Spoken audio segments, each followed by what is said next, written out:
Et oui, des métaux, on va en avoir besoin pour réussir cette transition énergétique. Bonjour John. Bonjour David. John Plassard pour la Banque Mirabeau. Il y a eu ce rapport de l'AIE, l'Agence internationale de l'énergie, qui nous dit que la demande en métaux, en minéraux, cette demande va exploser d'ici 2030, d'ici 2040, à mesure qu'on va évoluer vers des technologies qui seront plus propres et cette transition écologique. Quels sont ces métaux déjà un petit peu? Pour vous, les 5 métaux vraiment qui seront plus indispensables que jamais dans les 20 prochaines années? Alors, c'est pas moi qui le dis, c'est comme vous le dites, l'Agence internationale de l'énergie. Donc, vous avez, on peut y revenir après, vous avez le lithium, le nickel, le cobalt, les terres rares et le cuivre dont on avait déjà parlé ensemble, David.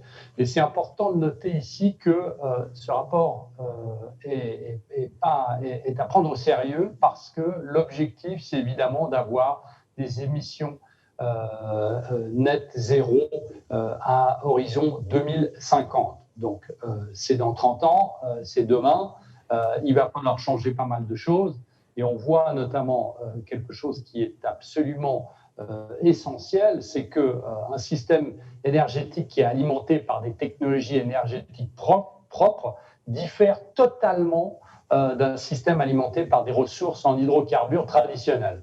Qu'est-ce que ça veut dire? Ça veut dire que les centrales solaires photovoltaïques, les parcs éoliens et les véhicules électriques nécessitent généralement beaucoup plus de minerais pour leur construction que leur homologue à base de combustibles fossiles. Donc, par exemple, si vous prenez une voiture électrique typique, elle nécessite 6 fois plus de minéraux qu'une voiture classique. Alors, on peut les citer les uns après les autres, mais si vous prenez par exemple une centrale éolienne terrestre, elle requiert 9 fois plus de ressources minérales qu'une centrale au gaz. Donc on est dans une situation où, qu'on le veuille ou non, on va avoir un besoin énorme pour ce type de matériaux.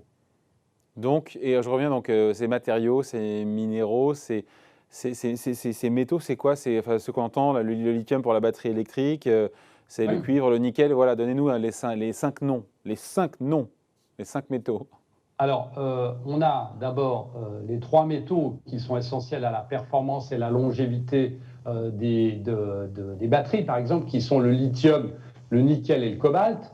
Vous avez aussi, donc ça c'est les 3 premiers. Après, vous avez les terres rares, donc on en a déjà beaucoup parlé parce qu'elles sont exploitées notamment dans des mines en Chine. Et là, elles sont essentielles pour les aimants permanents indispensables aux éoliennes, pour les moteurs des véhicules électriques et puis pour vos téléphones portables. Et puis, à la fin, le 5e, c'est le cuivre. On en a déjà parlé ensemble, David, mais ça, c'est vraiment la pierre angulaire, puisqu'on a besoin de ce matériau pour tout ce qui est lié à l'électricité, parce que c'est un très bon conducteur. Et surtout, on voit que dans les parcs éoliens, notamment dans les câbles, les roulements, les pièces mécaniques, on a besoin de cuivre beaucoup plus que ce dont on avait besoin avant. Et donc, c'est alors on le voit notamment sur le cuivre, les prix montent fortement parce qu'on a des anticipations de hausse de demande pour ce type de métaux. Et puis aussi, on sait de l'autre côté que historiquement, le cuivre,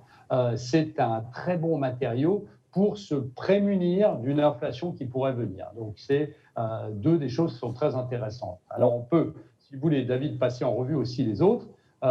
Les autres matériaux qui sont très importants parce que si je prends le lithium, par exemple, on a beaucoup, et notamment dans la Tesla, vous avez les fameuses batteries lithium-fer-phosphate qui sont les LFP et qui sont très utilisées. Et donc, il y a une demande permanente de lithium pour acheter du lithium. Après, le cobalt, qui est un sous-produit du cuivre, et du nickel est un matériau qui est très utilisé aussi pour les batteries.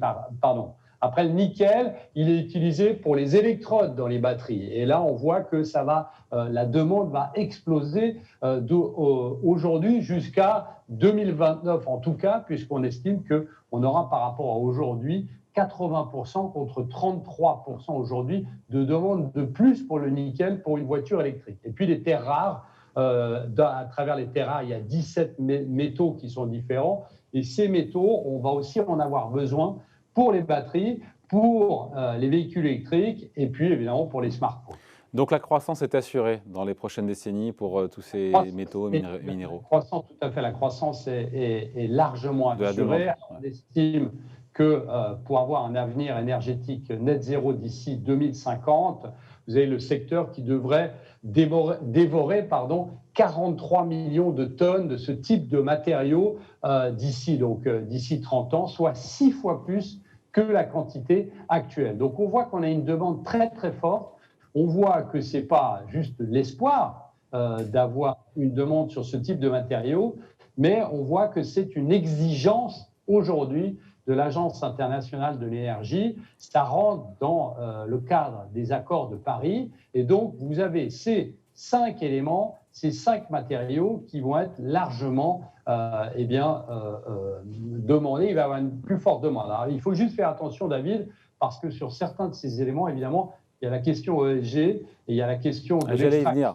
Allez, ouais. Exactement. Voilà, il y a la question de l'extraction dans certains pays, notamment africains. Il y a la question qui est assez paradoxale de se dire que l'extraction de certains de ces matériaux pour l'énergie propre pollue beaucoup. Donc c'est un peu évidemment paradoxal, mais c'est une chose qu'il faudra surveiller au cours de ces prochaines années. Et c'est vraiment une thématique sur laquelle on peut investir parce que les 5 matériaux dont on a parlé aujourd'hui, eh bien, c'est 5 matériaux qui peuvent être investis en bourse. Alors justement, si on se dit que c'est une thématique d'avenir, John, et qu'on a envie effectivement d'investir sans verser dans la spéculation non plus, parce qu'on n'est pas là pour alimenter la flambée, qu'est-ce qu'on peut faire? Qu'est-ce qui existe?